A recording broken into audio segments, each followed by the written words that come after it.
إن الحمد لله نحمده ونستعينه ونستغفره ونتوب إليه ونعوذ بالله من شرور أنفسنا وسيئات أعمالنا من يهده الله فلا مضل له ومن يضلل فلا هادي له وأشهد أن لا إله إلا الله وحده لا شريك له وأشهد أن محمدًا عبده ورسوله صلى الله عليه وآله وصحبه وسلم تسليما كثيرا أما بعد. Cette journée du 24 de Rabi' al-Thani de l'année 1446 de la Hijra du prophète sallallahu alayhi wa sallam correspond au 26 octobre 2024. J'ai choisi de lire avec vous un passage du célèbre livre Madarij al-Salikin d'Ibn al-Qayyim rahimahullah, dans les passages au cours desquels il parle du repentir. Ce livre Madarij al-Salikin, Ibn al-Qayyim l'a écrit en guise d'explication d'un livre qui s'appelle Manazil al-Salikin d'Abu Ismail Abdullah al-Ansari al-Harawi, parmi les savants du 5e siècle, qui vivait à Harat en Afghanistan. Il y est né, il est mort là-bas. Parmi les ulama d'Ahl Sunnah, les grands savants, il a été aussi appelé Cheikh al-Islam al-Harawi. Il a écrit ce livre-là qui s'appelle Manazil al-Salikin. C'est un livre d'éducation spirituelle. Il explique Manzilat al-Tawba, il explique. Et Ibn al-Qayyim a repris cette forme-là de Manazil et il l'a introduit, il a relié cela avec le fait que chaque manzila du din, on le retrouve dans Iyyaka na'budu wa Iyyaka nasta'in. Et il a écrit son livre Madarij al-Salikin, le sentier des itinérants, de ceux qui voyagent vers Allah, sur Iyyaka na'budu wa Iyyaka nasta'in. C'est pour ça que dans son livre, des fois, il dit Qala sahibul manazil. Et sahib, l'auteur de Manazil, a dit, il fait allusion à qui? Al-Harawi. Et il explique ensuite. Yashrah. Il explique ce que Al-Harawi a voulu dire. L'imam Al-Harawi, ayyuha al-ikhwa, c'est un grand savant. Certains soufis font allusion au livre Al-Manazil, des fois, comme si cela était en leur faveur ou que l'imam Al-Harawi était un savant qui avait du tasawwuf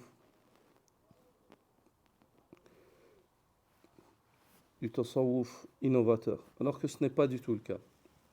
L'imam Al-Harawi sa aqida était claire et limpide. Il a écrit son livre Al-Furuq fi as-Sifat. Il a écrit des réfutations aux Jahmites. Il a écrit des livres qui prouvent clairement la aqida de cet homme, que sa aqida était la aqida d'Ahl Sunnah wal Jama'a, et qu'il était sur la aqida d'Imam Ahmad ibn Hanbal rahmatullahi ta'ala alayh. Il dit lui-même Al-Harawi عرضت على السيف 5 مرات في حياتي. عرضت على السيف 5 مرات في حياتي. 5 fois dans ma vie, on m'a exposé à l'épée. C'est-à-dire de me trancher la tête. Pour quelle raison? Pour le fait qu'il délaisse ce sur quoi il est? Même pas.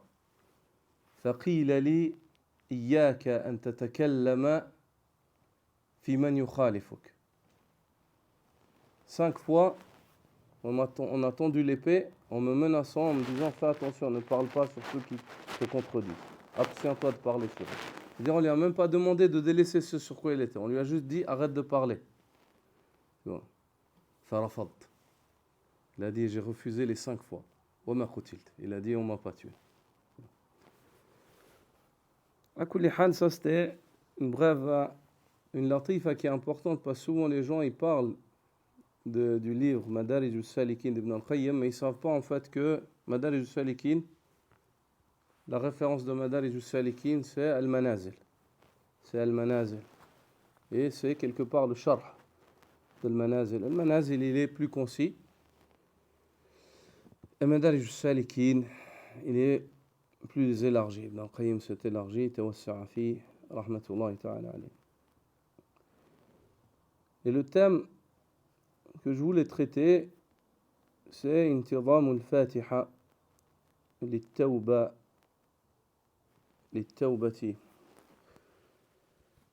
Comment est-ce que Surat al-Fatiha, dans ses composants, elle est venue réguler le repentir, t'enseigner comment est-ce que tu dois te repentir, de quoi est-ce que tu dois te repentir. Il dit, rahimahullah, ولما كانت التوبة هي رجوع العبد إلى الله. Ibn al-Qayyim donc. Ibn al-Qayyim, son nom c'est quoi? Abu? Sa kunya c'est Abu Abdullah Shamsuddin Muhammad Ibn Abi Bakr. Ibn al-Qayyim al-Jawziyya ou Ibn Qayyim al-Jawziyya. Ibn Qayyim c'est un laqab. C'est un laqab. Il a été appelé Ibn Qayyim, le fils d'Al-Qayyim, car son père, c'était lui qui s'occupait de Madrasatul Jawziyya. Al-Qa'im ala Madrasatul Jawziyya walidu, faluqiba ibn Al-Qayyim Al-Jawziyya. Il est né en 691 de la Hijra, il est mort en 751, rahimahullah. قال ابن القيم رحمه الله ولما كانت التوبة هي رجوع العبد إلى الله. Vu que le repentir, le principe du repentir, c'est le fait que le serviteur revienne à Allah. ومفارقته للصراط المغضوب عليهم والضالين. Et le principe du repentir, c'est le fait, que le serviteur revienne à Allah. Et pour revenir à Allah, il doit quitter la voie de ceux avec qui Allah est en colère et de ceux qui se sont égarés. Subhanallah. Tu dois revenir à Allah. Pour revenir à Allah, c'est quoi le repentir? C'est revenir à Allah. Pour revenir à Allah, tu as 2 choses. Quitter la voie de ceux avec qui Allah est en colère et quitter la voie de ceux qui se sont égarés. Comment tu quittes la voie de ceux qui se sont égarés? Avec le ilm al-nafi', avec le savoir. Et comment tu quittes la voie de ceux avec qui Allah est en colère? En œuvrant avec ce savoir. هذا هو التوبة والرجوع إلى الله وسبيل مفارقة طريق المغضوب عليهم والضالين بالعلم النافع والعمل الصالح. وذلك لا يحصل إلا بهداية الله إلى الصراط المستقيم. Et ceci ne saurait se réaliser. L'homme, il ne peut pas revenir vers Allah Azza wa Jal. Et il ne peut pas quitter ces 2 voies-là, sauf si Allah le guide vers le droit chemin. ولا تحصل هدايته إلا بإعانته وتوحيده. Et la guidée ne lui parviendra pas si ce n'est par l'aide d'Allah et le monothéisme. إياك نعبد وإياك نستعين. Subhanallah. Regardez c'est incroyable. Ibn al-Qayyim, c'est vraiment incroyable. Quand on voit la méditation, le tadabbur de cet homme-là, c'est vraiment fascinant. Ibn al-Qayyim, il va très loin en fait dans ses développements. Ibn al-Qayyim, il va très loin dans ses développements. Il détaille chaque point. En fait, il décortique chaque point. Son cheikh al-Islam Ibn Taymiyyah, quant à lui, ce qui est impressionnant chez lui, c'est le ta'sil. C'est les usul. Cheikh Islam Ibn Taymiyyah, il est très très il reste vraiment sur des fondations. Il va poser des fondations dès la discussion. Il va dire tac, tac, tac, tac, tac. Ça, il y a 4 points, il va dire. 4 fondations. Cette fondation, elle implique 3 autres. Il sera très technique. Ibn al-Qayyim, quant à lui, il va. C'est pour ça que certains savants, ils ont dit Cheikh l'Islam Ibn Taymiyyah, avec. Parce que les fondations, en somme, c'est quoi? C'est des qawaid kulliyah. C'est des règles générales. Disent l'exemple de Cheikh l'Islam par rapport aux innovations, c'est quoi? C'est comme un tsunami qui vient. Il va passer, il va tout détruire. Puis après ce tsunami, il y aura quoi? Il y aura des petits cailloux encore. Ils disent, après vient Ibn al-Qayyim. Il va les prendre et les casser pierre par pierre. Son cheikh, il a cassé tout le gros. Avec le usul, il a détruit les fondations, par des fondations. Quant à Ibn al-Qayyim, il va venir, il a dit, il va les casser les unes après les autres, jusqu'à ce qu'il les rende haba'an manthura, poussière éparpillée. Non. Donc ici, subhanallah, regardez cette introduction, lorsqu'il dit, vu que le repentir c'est quoi? C'est le retour du serviteur vers Allah. Et le retour du serviteur vers Allah, c'est quoi? C'est le fait qu'il quitte le chemin de ceux avec qui Allah est en colère parce qu'ils savaient, ils n'ont pas agi, et de ceux qui se sont égarés parce qu'ils ont agi sans savoir. Il dit, et il ne lui est pas possible d'arriver à cela si ce n'est par la guidée d'Allah vers le droit chemin. Ihdina as-sirata al-mustaqim. Et il ne peut pas arriver à la guider si ce n'est avec 2 choses. Iyaka na'budu wa iyaka nasta'in. Avec le tawhid et l'aide d'Allah. Avec le tawhid et l'aide d'Allah. فقد انتظمتها سورة الفاتحة أحسن انتظام. Il dit ces points-là qui viennent d'être évoqués, ils ont été régulés par la Surat al-Fatiha de la manière la plus parfaite. وتضمنتها أبلغ تضمن. Elle les a englobés, ces points-là, de la manière la plus expressive. Il dit فمن أعطى الفاتحة حقها علما وشهودا وحالا ومعرفة علم أنه لا تصح له قراءتها على العبودية إلا بالتوبة النصوح. Il dit, celui qui donne donc son droit à Surat al-Fatiha en matière de connaissance, c'est-à-dire il la connaît, en matière de réalisation et en situation, c'est-à-dire il met en pratique, il réalise ce qu'il y a dans Surat al-Fatiha. Celui qui englobe tout cela, qui vit Surat al-Fatiha, il la connaît, il la vit lors de sa lecture, il comprend qu'il ne lui est pas permis de la lire et de vouer un culte à Allah Azza wa Jal par celle-ci, si ce n'est en se repentant. C'est-à-dire, Ibn al-Qayyim ici, il te dit que si tu veux vraiment tirer profit de Surat al-Fatiha lorsque tu la lis, il faut la lire avec la tawbah. Celui qui veut tirer profit de Surat al-Fatiha quand il la lit dans la salat,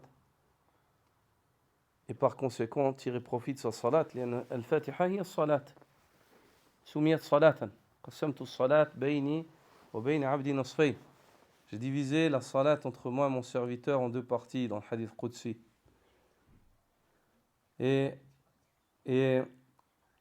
aussi, le prophète sallallahu alayhi wa sallam dit la salata liman lam yaqra bi fatihatil kitab. Il n'y a pas de prière pour celui qui ne lit pas le prologue, al-Fatiha. Donc par conséquent, Ibn al-Qayyim dit ta lecture de l'Fatiha, elle ne porte pas ses fruits si tu ne te repens pas. Donc ta salat, elle ne porte pas ses fruits si tu te repens pas. Subhanallah. Il faut toujours, chaque salat, faites tawbah. Chaque salat. Chaque fois que tu lis surat al-Fatiha, médite. Chaque fois que Parce que le péché de l'homme, il est de deux catégories. De combien? Deux. Ou un péché dans lequel il a fait une chose dans l'adoration sans savoir, il s'est avancé sans savoir, ou un péché dans lequel il savait une chose, comment il fallait la faire, ou ce qu'il fallait délaisser, puis il n'a pas réalisé. Chaque fois que tu lis Surat al-Fatiha, Ihdina as-sirat al-mustaqim, guide-nous sur le droit chemin. Après avoir dit Iyyaka na'budu wa iyyaka nasta'in, quand tu dis Iyyaka na'budu wa iyyaka nasta'in, réfléchis, médite. Combien de fois t'as pas été sincère dans l'adoration d'Allah Azza wa Jal? Iyyaka nasta'in, tu demandes l'aide d'Allah pour l'adorer. Il faut avancer, il faut faire. Ihdina as-sirat al-mustaqim, guide-nous sur le droit chemin. Tu veux le hidayah? Quitte deux catégories de personnes, deux catégories d'actes, les actes de ceux qui savent et n'agissent pas, et les actes de ceux qui agissent sans savoir. غير المغضوب عليهم صراط الذين أنعمت عليهم غير المغضوب عليهم ولا الضالين. Donc c'est important, subhanallah, de lire cette sourate, de la méditer, de se repentir pendant la sourate, pendant la lecture, pendant la sourate.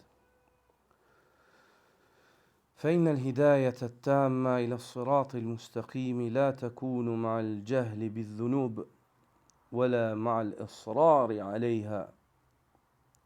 Certes, la guidée complète vers le droit chemin ne peut se réaliser lorsqu'on ignore les péchés et non plus lorsqu'on continue de pécher en sachant qu'on pêche. Tu ne peux pas être guidé dans le droit chemin. Tu ne peux pas être sur le droit chemin si tu ignores le péché. Si tu ne cherches pas à apprendre ce que Allah il a ordonné et interdit. لا تطلب العلم ما تريد أن تتعلم ما أراد الله منك. Tu ne peux pas être sur le huda. Et encore moins si tu sais une chose que Allah a interdit et tu l'as fait, ou bien tu sais qu'Allah a obligé une chose et tu la délaisses. لست بمهتد. Puis il dit فإن الأول جهل ينافي معرفة الهدى. Ceci car le premier cas, le fait que l'homme ignore le péché, c'est une ignorance qui va en opposition avec la guidée. Tu ne peux pas être guidé si tu ne sais pas. La guidée, il faut savoir par où aller, ce qu'il faut faire. والثاني غي ينافي قصده وإرادته. Et quant au deuxième, le fait qu'une personne elle persiste sur le péché après savoir que c'est péché, ça c'est du raï, c'est un fourvoiement. C'est le fait de sortir de la voie. Volontairement. Tu sais que la voie elle est là, toi tu dis non, je veux marcher à côté. Parce que ça, j'ai envie de faire ça. Raï, fourvoiement. Qui va en opposition avec le fait de désirer la guider, de la vouloir. Tu ne peux pas dire je veux être guidé, mais je fais le péché.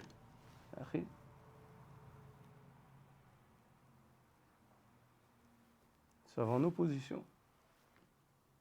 C'est comme si tu dis je veux me sauver et je saute dans le gouffre. فلذلك لا تصح التوبة إلا بعد معرفة الذنب والاعتراف به وطلب التخلص من سوء عواقبه أولا وآخرا. Puis il dit, c'est pour cela que le repentir n'est pas juste, n'est pas valide, si ce n'est lorsque la personne connaît le péché, le reconnaît et cherche à se débarrasser des méfaits de ce péché-là. Là, le repentir, il est en ordre. Connaître, reconnaître, faire l'effort pour التخلص, se débarrasser. Puis il dit قال في المنازل. Il est évoqué dans le livre Al-Manazil. Donc ici, il fait allusion à qui? Abu Ismail al-Harawi. قال في المنازل يعني التوبة هي أن تنظر في الذنب إلى ثلاثة أشياء. الهروي dit, rahimahullah, le repentir, c'est le fait que tu prennes en considération dans le péché trois choses. إلى انخلاعك من العصمة حين إيتانه أي الذنب. Le fait que tu te sois détaché de la protection ou alors de l'accrochement par lequel tu te protèges lorsque tu commets le péché. On va expliquer. Ibn al-Qayyim, il explique les exemples. C'est pour ça qu'il a, souvent, il a, en fait, Al-Harawi, dans son livre, il est venu avec des taqsimat comme ça, très jolis. At-Tawba, ça comprend trois choses, il faut qu'il y ait trois choses. C'est un livre qui est très bien structuré. Le deuxième, وَأَن تَنْظُرَ إِلَى فَرَحِكَ عِنْدَ الظَّفْرِ بِهِ بِالذَّنْبِ. C'est le fait que tu prennes en considération la joie que tu as lorsque tu as du succès dans le péché. Par exemple, une personne qui commet le zina, il se réjouit, il dit Masha'Allah, moi j'ai du succès avec les femmes. Ou bien un autre dans le vol, il dit Masha'Allah, ana mahir, je pickpocket, je vole, je braque, je fais ci, personne ne me chope. Ainsi de suite. Un troisième, وأن تنظر إلى قعودك على الإصرار على تداركه مع تيقنك النظر الحق إليك.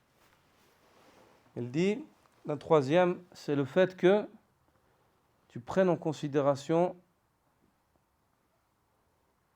ton qu'oud, c'est le fait que tu ne bouges pas, ton, comment on peut appeler cela, une personne qui fait rien, en français il y a un mot, ta passivité. Tu prennes en considération ta passivité en continuant dans le péché. Tu es passif, tu fais rien pour changer, tout en étant convaincu que celui qui est le vrai à l'absolu, Allah te regarde. Trois choses. La première, prends en considération, pour se repentir, prends en considération que lorsque tu pêches, tu te détaches de la protection et de la promesse d'Allah. Deux, prends en considération ton état lorsque tu arrives à te réjouir du succès que tu as dans le péché. Tu te réjouis quoi? Tu te réjouis en fait du succès que tu as dans une œuvre qui peut te conduire en enfer. 3.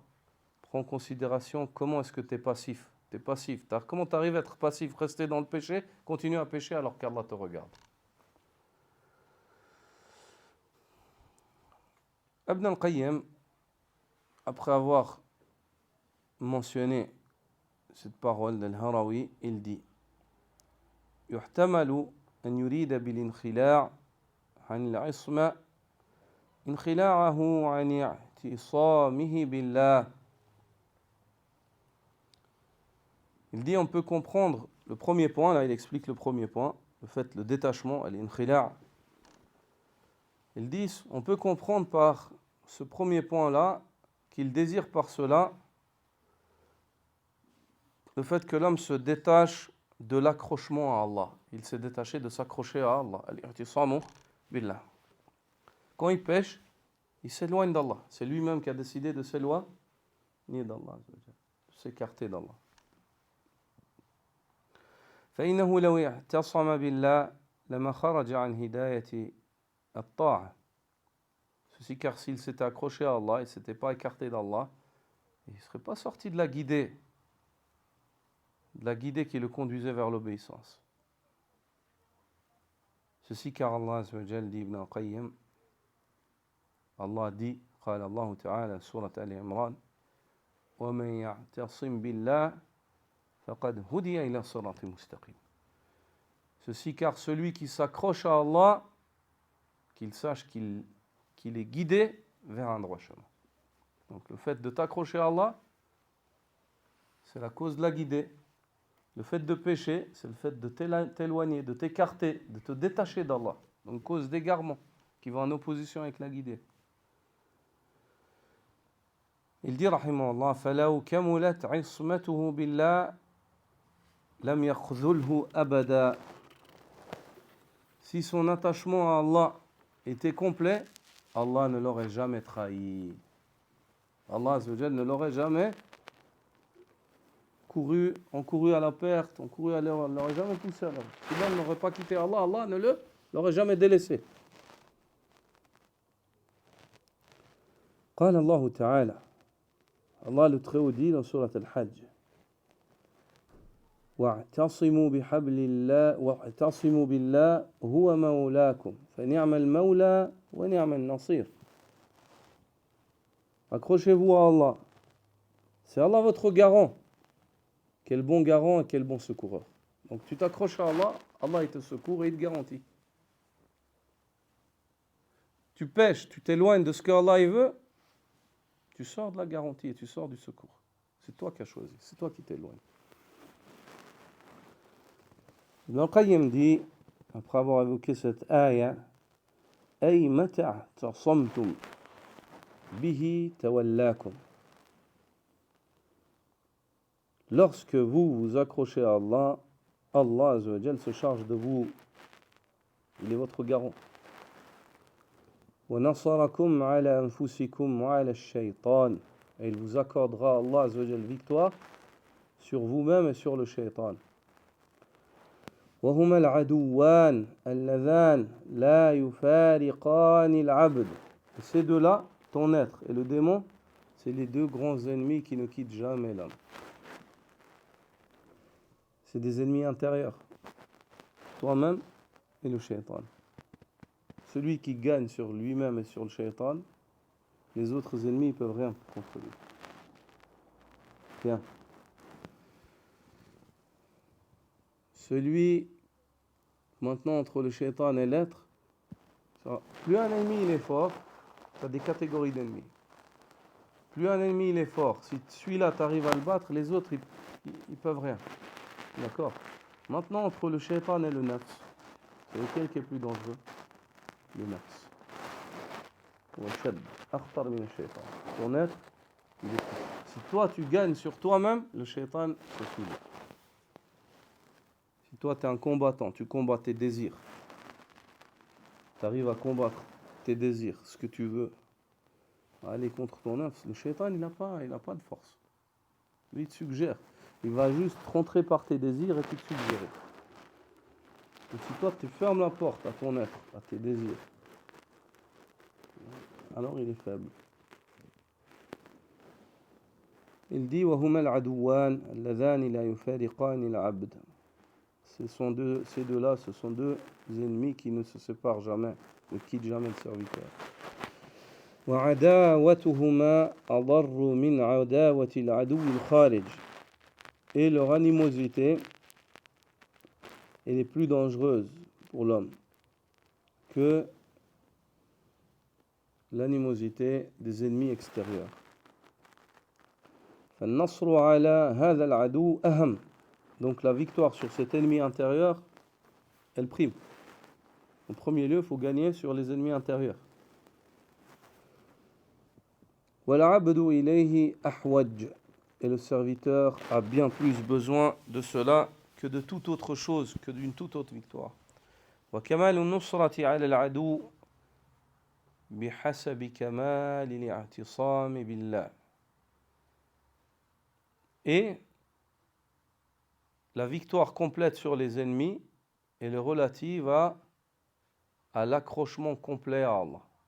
Plus ton accrochement à Allah il est complet, plus ta victoire sur les ennemis elle est complète. Plus ton accrochement à Allah Azza wa Jal, moins il est complet, moins ta victoire elle est complète. Allah subhanahu wa ta'ala dit يا أيها الذين آمنوا ادخلوا في السلم كافة ولا تتبعوا خطوات الشيطان إنه لكم عدو مبين. Ô vous qui avez la foi, entrez totalement en soumission. اعتصموا بالله دخول في السلم يعني الاعتصام بالله. Rentrez en soumission totalement. Obéissez à Allah. Suivez ses injonctions. Acquittez-vous de ses ordres, délaissez ses interdits. Entièrement, pas partiellement. كافة. ولا تتبعوا خطوات الشيطان. Ne suivez pas les traces que vous fait le démon sur la voie pour vous induire en erreur. Ceci car il est pour vous un ennemi évident. Donc, on comprend de cette ayah, une fois de plus, que l'accrochement à Allah, c'est ça qui te sauve contre tes ennemis. Et moins tu es accroché à Allah, moins tu te soumets à la religion d'Allah, tu es une proie facile. Puis il dit à nouveau وَيُحْتَمَلُ, c'est-à-dire cette parole de l'Harawi, lorsqu'il dit que l'homme, pour le repentir, il a besoin de prendre en considération son éloignement d'Allah et de l'accrochement à Allah Azza wa Jal. Là, il te donne une deuxième supposition, une deuxième compréhension qu'on peut tirer de cette parole de l'Harawi. La première, c'était quoi? C'est le fait que l'homme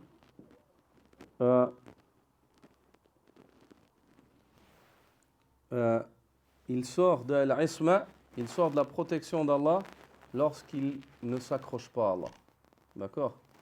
La deuxième, c'est lorsque l'homme pêche, il sort de l'isma, ça veut dire qu'Allah Azza wa Jal ne lui donne plus aucune garantie. Ça, c'est la deuxième explication. Donc, l'homme, quand il pêche, il s'écarte, il s'éloigne lui-même d'Allah. Ça, c'était la première, d'accord? Il s'éloigne d'Allah parce qu'il s'éloigne de ce qu'Allah lui demande. La deuxième, c'est lorsque l'homme pêche, il s'éloigne de la garantie d'Allah. Allah ne lui garantit plus rien.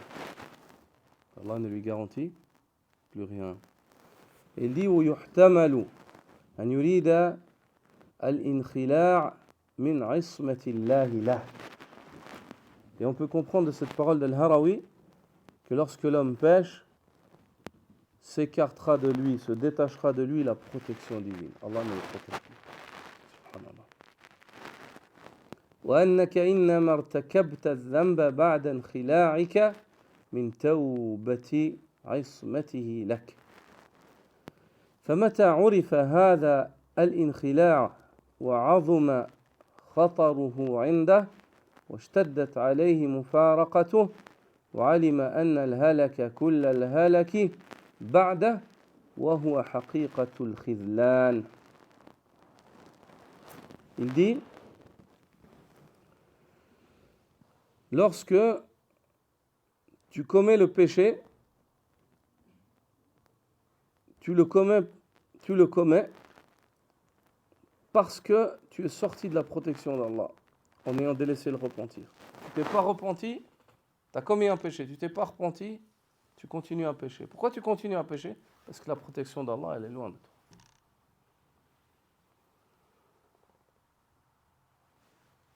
Et lorsque l'homme, il prend en considération, il voit qu'il pêche, et puis il voit que d'un péché, il l'amène à un autre, et qu'il voit qu'il est égaré, il voit que son iman, il chute, que ses œuvres, elles se corrompent, ça doit le pousser à se repentir. Parce qu'il doit se dire, subhanallah, en fait, je me suis éloigné d'Allah, et Allah m'a éloigné. Allah, il est en train de m'éloigner toujours plus. Pourquoi? Parce que je me suis... Lorsqu'ils se sont éloignés, Allah Azza wa Jalla a fait dévier leur cœur. Allah Azza wa Jalla a fait dévier leur cœur. À ce moment-là, l'homme, il comprend que cela, c'est la perte assurée. C'est la perte assurée. La grande perte, c'est cela. C'est le fait que tu ne jouisses plus de la isma d'Allah Azza wa Jalla, de la protection d'Allah. C'est-à-dire que tu n'es plus protégé dans ta religion. Subhanallah. فما خلى الله بينك وبين الذنب إلا بعد أن خذلك وخلى بينك وبين نفسك. Allah subhanahu wa ta'ala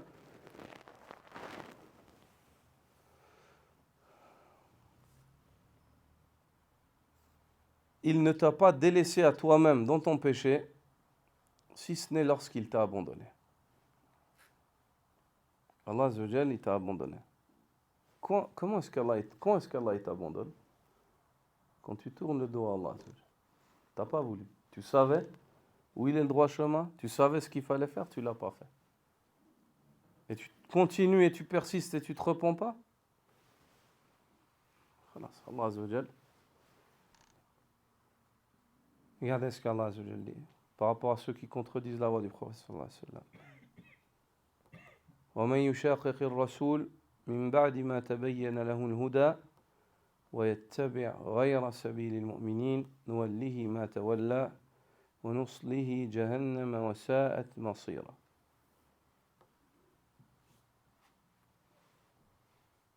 Celui qui contredit la voix du messager, après que la guidée lui soit devenue claire et cherche à suivre une autre voie que celle des croyants et des sahaba, muhajirin et les ansar. On le laisse sur quoi? Sur ce qu'il a choisi d'être. C'est un abondant. T'as voulu ça? وَنُصْلِهِ جَهَنَّمْ وَسَاءَتْ مَصِيرًا. On le conduit en enfer et quelle mauvaise destination.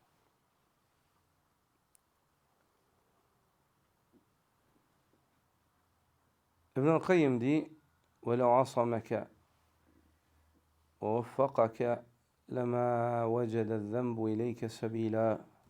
Si Allah Azza wa Jal t'avait protégé et t'avait accordé le succès, jamais le péché il aurait pu prendre place dans ton cœur. Faites attention, Wallahi, faites attention. Craignez Allah Azza wa Jal. Sachez que vous ne dominez pas vos cœurs. Le fait qu'aujourd'hui tu sois guidé, crains Allah, fais attention, les péchés ils t'égarent. Et au début, quand l'homme il les fait, il va parler de ça, Ibn al-Qayyim. Au début, il a quand même un sentiment, il a encore une conscience religieuse, il pêche, il se dit ouais, c'est pas bien ce que je fais. Au bout d'un moment, il ne ressent plus ça, le cœur il est mort. Le cœur il est mort. Faites attention. Puis il dit فقد أجمع العارفون بالله على أن الخذلان أن يكلك الله إلى نفسك ويخلي بينك وبينها. Ceux qui connaissent pertinemment Allah sont unanimes sur le fait que l'abandon, Allah a abandonné un serviteur lorsqu'il le livre à lui-même et il le délaisse, lui et son œuvre. L'homme est seul avec son œuvre. Elle t'ordonne, elle veut faire une chose, tu vas la faire. Ton nafs te dit de faire ça, elle a envie, tu vas le faire, parce que c'est fini. Bien sûr, quand on dit cela, c'est fini. Tant que l'homme il est vivant, il y a une issue, c'est quoi? C'est la tawbah. Mais ça, pourquoi est-ce qu'il l'évoque Ibn al-Qayyim? Ça doit motiver l'homme à se repentir rapidement. Quand il voit ça chez lui, il dit Subhanallah. Il faut vite que je revienne parce que là, je suis à la limite. Je suis au bord du gouffre. À la shafa hufra. Je risque de tomber.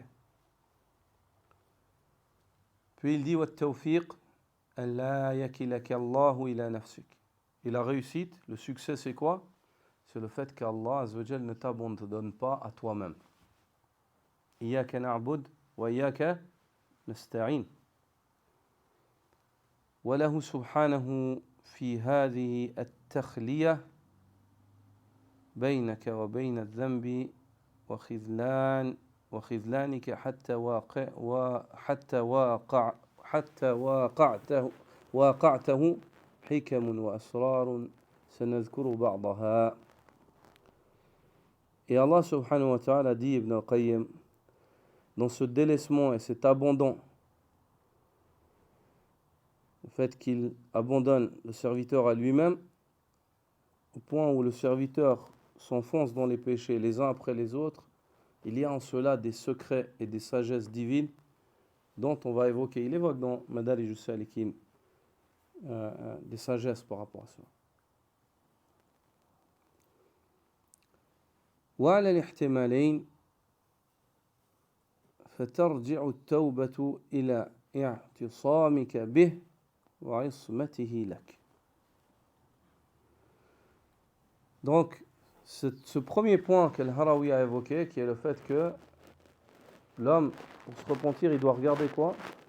Il doit regarder, le premier point, c'était quoi? Il doit regarder le détachement de la protection d'Allah Azza wa Jal lorsqu'il commet le péché. Il se détache d'Allah et il se détache de la protection d'Allah. Ibn al-Qayyim dit, avec ces deux explications, on comprend quoi? On comprend que pour se repentir, il faut qu'il fasse quoi? Il faut qu'il revienne vers Allah et qu'Allah le protège. Et ça, c'est quoi? Iyaka na'budu wa iyaka nasta'in. Subhanallah. Vous voyez? La liaison. Vous comprenez? Comme il relie cela. Rahmatullahi alayh.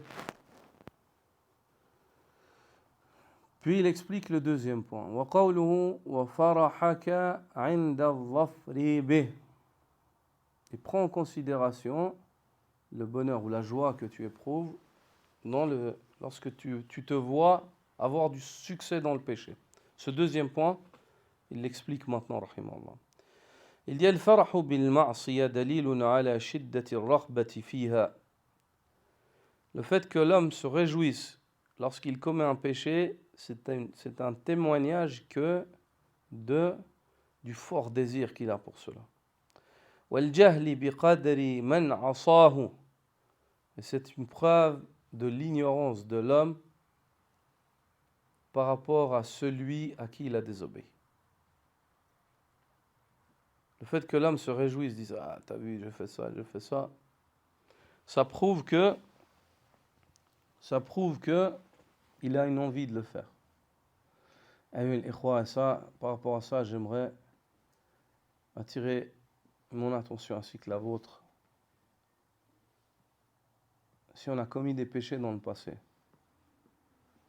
il ne faut pas les évoquer. De deux, il faut encore moins se réjouir de cela. Si tu te réjouis des péchés que tu as commis dans le passé, ça veut dire que tu as encore envie de les faire quelque part. Le cœur, il n'est pas encore assez purifié. Qu'Allah nous purifie.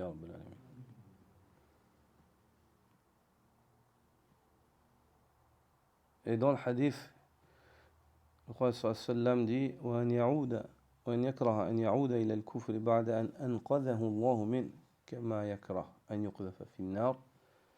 Le fait que l'homme déteste revenir à la mécréance après qu'Allah l'en ait sauvé, laisse la montre, mon frère. Après qu'Allah l'ait sauvé, comme il détesterait être jeté dans le feu de l'enfer. Ici, c'est le kufr qui a été mentionné, duquel l'homme s'est repenti, il faut qu'il déteste y revenir. Comme il détesterait jeter dans le feu de l'enfer, mais les péchés aussi. Quand tu t'es repenti d'un péché pour lequel tu aurais pu aller en enfer, il faut que tu détestes y revenir, comme tu détesterais être jeté dans le feu de l'enfer. Et si tu te réjouis quand on t'évoque ce péché-là, ou tu es fier, ça veut dire que tu as encore quelque part un désir. Ça veut dire que tu ne détestes pas ce péché-là comme tu détesterais être jeté dans le feu de l'enfer. Est-ce que c'est clair? Non. Aussi, dit-il, ça prouve aussi le fait que l'homme soit ignorant et ne connaît pas celui à qui il a désobéi.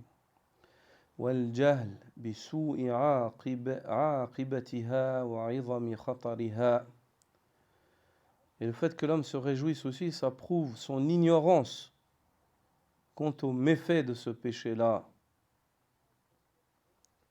ainsi qu'au danger de la finalité de ce péché-là. Quoi ce qui peut conduire? Un péché, ça peut conduire en enfer. À la base, les péchés, c'est l'enfer. La ma'siyah d'Allah, hiya an-nar. Si Allah veut te pardonner, il te pardonne, mais toi, en tout cas, tu n'as pas pris les causes pour être pardonné, tu as pris les causes pour être châtié. Tu as pris les causes pour être châtié. فَفَرَحُهُ بِهَا غَطَّى عَلَيْهِ ذَلِكَ كُلُّهُ. Lorsque l'homme s'est réjoui de son péché, ça a couvert tout ça. Il a oublié toutes ces choses. Il a oublié la grandeur de celui à qui il désobéit. Il a oublié le mal à quoi conduit ce péché-là.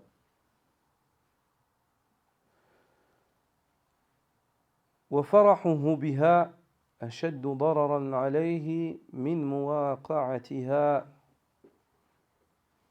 Et le fait qu'il se réjouisse de son péché est plus nocif pour lui encore que le fait qu'il l'ait commis. Le fait de se réjouir pour son péché, c'est plus nocif encore que le fait de le commettre. والمؤمن لا تتم له لذة بمعصية أبدا. Et le croyant ne peut jamais jouir entièrement d'un péché. ولا يكمل بها فرحه. Et sa joie ne sera jamais complète par rapport au péché qu'il commet. بل لا يباشرها إلا والحزن مخالط لقلبه. Bien plus que cela, le bon croyant ou le croyant ne commet pas un péché si ce n'est que la tristesse se mêle à son cœur. Il commet le péché, mais il est triste. Il n'est pas heureux, malheureux. Ça, c'est un bon signe. C'est un signe de foi. C'est un signe de foi.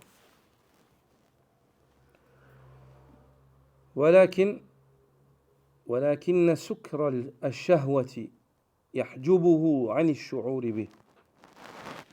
Il dit mais, parce qu'on pourrait se poser la question, mais pourquoi il le commet alors s'il est triste? Il t'explique Ibn al-Qayyim. L'ivresse du désir, sur l'instant, elle le pousse à commettre. سكر الشهوة. Il devient ivre. سكران.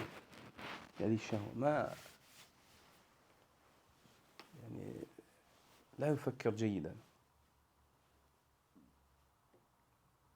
ومتى خلى قلبه من هذا الحزن واشتدت غبطته وسروره فليتهم إيمانه. Elle dit, et lorsque son cœur se voit dépouillé de cette tristesse après avoir commis le péché, puis sa joie augmente et son bonheur augmente après avoir commis un péché, il n'a aucun remords, qu'il accuse donc sa foi. فَلْيَتَّهِمْ إِيمَانَهُ. Qu'il mette un point d'interrogation sur son iman. وَلْيَبْكِي عَلَى مَوْتِ قَلْبِهِ. Et qu'il commence à pleurer la mort de son cœur. فإنه لو كان حيا لأحزنه ارتكابه للذنب. Ceci car si son cœur était vivant, il se serait affligé après avoir commis ce péché-là. وغاضه وصعب عليه. Son cœur se serait vu exaspéré. Et il aurait vécu lourdement ce péché-là. ولا يحس القلب بذلك فحيث لم يحس به فما لجرح بميت إيلام. Il dit, et par conséquent, si le cœur vient à ne pas ressentir cela lorsqu'il devrait le ressentir, alors nous disons à ce moment-là qu'un mort ne sent plus le coup, la douleur des blessures. Un mort ne sent plus. فما لميت فما لجرح بميت إيلام. Les blessures n'apportent plus de douleur à un mort. C'est-à-dire le cœur il est mort, il est blessé, c'est des blessures qui viennent, khalas. Il les sent plus. Mayyit. Il faut qu'il demande à Allah de lui redonner la vie.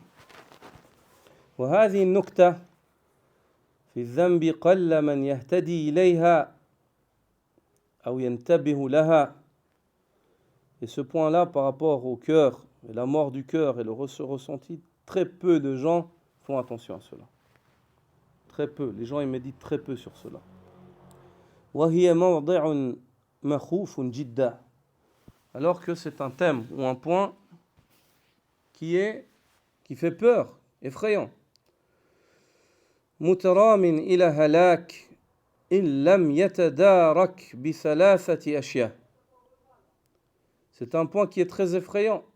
C'est un point qui est très effrayant, qui court, qui conduit à la perte si l'homme ne se rattrape pas par trois choses. Trois choses. خوف من الموافاة عليه قبل التوبة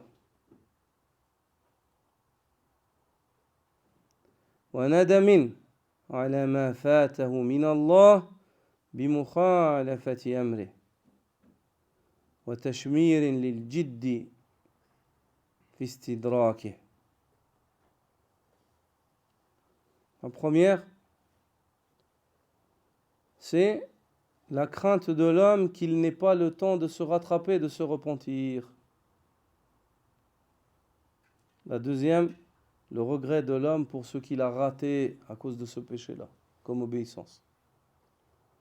La troisième, le fait que l'homme se bouge, se hâte et fasse l'effort de se rattraper.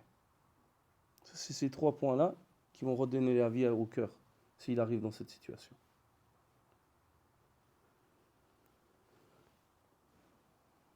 Il dit وقوله, quant à la parole d'Abu Ismaïl, le troisième point, là il explique le troisième point, Ibn al-Qayyim, qui est, c'est quoi le troisième point? Hein? La passivité de l'homme. D'accord? La passivité de l'homme. Il explique la passivité de l'homme face au péché. Il continue à pécher, il est passif, il ne fait rien pour changer. Il dit al-israr, le fait de continuer à pécher, huwa al-istiqraru ala al-mukhalafa. C'est le fait de persister sur l'interdit. Wal-azmu ala al-mu'awada.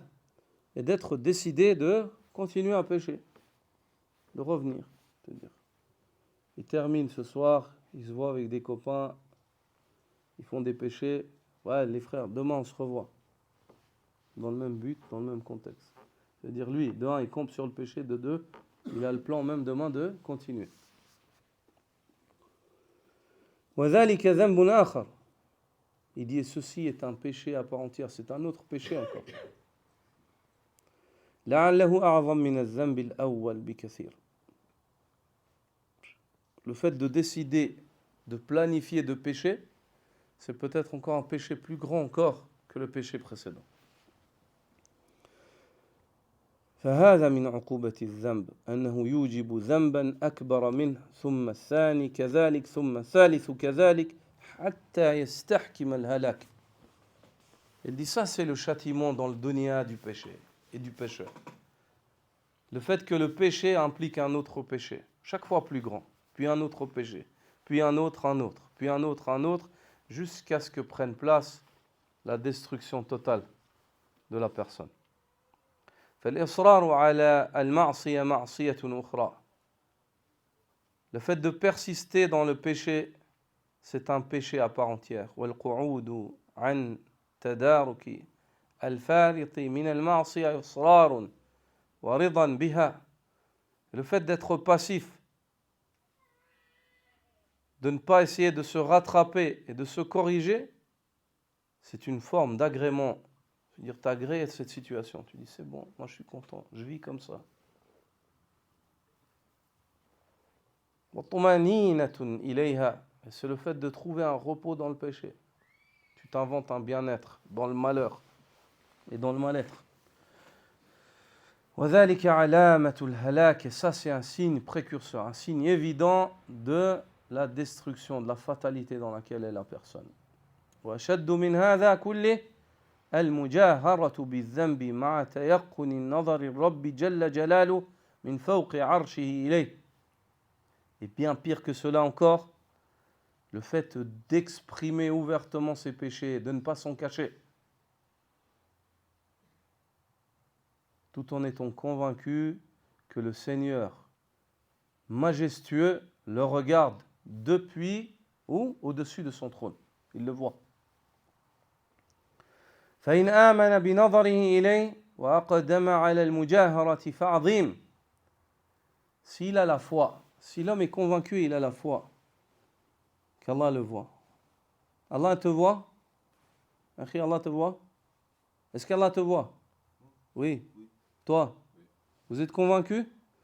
Alors, comment tu pêches? Tu fais un péché ouvertement, tu sais qu'Allah te voit, te regarde. Regarde ce que dit Ibn al-Qayyim. Il dit, si l'homme a la foi, il est convaincu qu'Allah le voit, puis il pêche avec cela, azim, c'est une chose lourde ça. وإن لم يؤمن بنظره إليه واطلاعه عليه فكفر. Et si l'homme n'a pas la foi quant au fait qu'Allah le voit, alors à ce moment-là, il a mécru, il est plus croyant. Personne qui dit non, Allah ne me voit pas, la ilaha illallah. وانسلاخ من الإسلام بالكلية. C'est un acte de mécréance quant au fait de ne pas être convaincu qu'Allah te voit. Et c'est le fait de se détacher totalement de l'islam. Tu n'es plus musulman. فهو دائر بين الأمرين. Donc le pécheur qui exprime ses péchés ouvertement, il se met face à deux situations. بين قلة الحياء ومجاهرة نظر الله إليه. Entre le fait qu'il soit de ceux qui n'ont pas de pudeur face à Allah, qui ne se gênent pas du fait qu'Allah Azza wa Jalla les voit. وبين الكفر والانسلاخ من الدين. Et la deuxième situation, c'est le fait qu'ils disent non, mais Allah ne me voit pas. Alors à ce moment-là, ils se sont détachés de l'islam et de la religion. Ils sont plus croyants.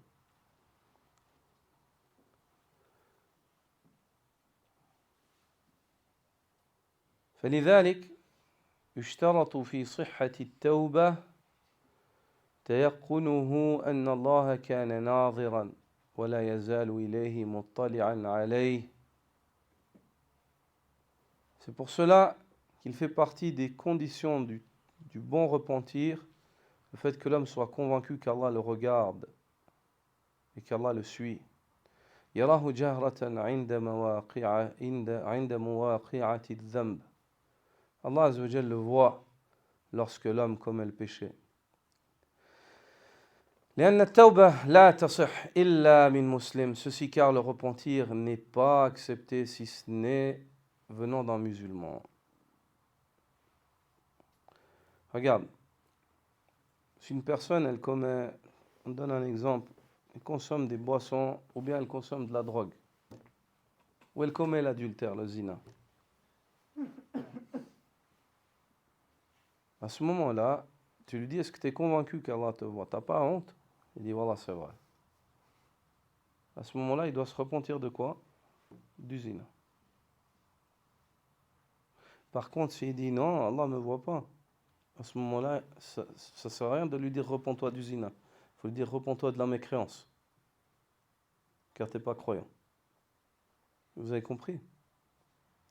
Et c'est ce à quoi fait allusion Ibn al-Qayyim ici. Il dit, إلا أن يكون كافرا بنظر الله إليه جاحدا له فتوبته دخوله في الإسلام. Il dit, si ce n'est pas le cas, si ce n'est pas le cas, s'il dit tout d'un coup que Allah ne le voit pas, à ce moment-là, s'il est mécréant, il mécroit au fait qu'Allah l'a vu et le voit, à ce moment-là, son repentir, ça ne va pas être le repentir pour le zina, mais le repentir pour la mécréance, le fait d'avoir mécru en la capacité divine. وإقراره بصفات الرب جل جلاله. Et son repentir se fera en revenant vers l'islam et en confirmant les attributs d'Allah, majestueux, glorieux, majestueux. نعم. أيها الإخوة، l'être humain, il doit prendre en considération une chose par rapport au péché. La croyance des gens de la Sunna, c'est le fait de confirmer les noms, les attributs, les actes divins. Quand tu confirmes cela, il faut vivre, mettre en application les implications de ta foi. Quand Allah entend, tu fais attention à ce que tu dis. Quand Allah voit, tu fais attention à ce que tu fais. quand Allah est parfaitement informé, tu fais attention à ce qu'il y a dans ton cœur, ton intention. Même si les gens, tu peux leur cacher ça, mais non, tu ne peux pas lui cacher. C'est pour cela que certaines personnes, lorsqu'ils ont dit ne sois pas salafi dans tes connaissances et jahmi dans tes actes. Salafi dans tes connaissances où tu crois, tu dis Allah il a ce nom-là, il a cet attribut, ta croyance elle est saine, et jahmi dans tes actes, parce que les jahmites ils renient les noms et les attributs. Dans tes actes, c'est comme si tu crois, c'est que si on te regarde faire, c'est comme si tu n'es pas convaincu qu'Allah entend. Est-ce que c'est clair? Ça ne veut pas dire que la personne, elle est jahmite, mais ça veut dire que c'est comme si elle n'avait pas la foi en le fait qu'Allah huwa as-sami' yasma' wa lahu as-sam', qu'Allah il est voyant, il entend. Il ne fait pas attention à ce qu'il dit, il ne fait pas attention à ce qu'il fait. Est-ce que c'est clair?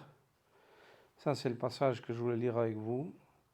Subhanakallah wa bihamdik, ashhadu an la ilaha illa ant, astaghfiruka wa atubu ilayk.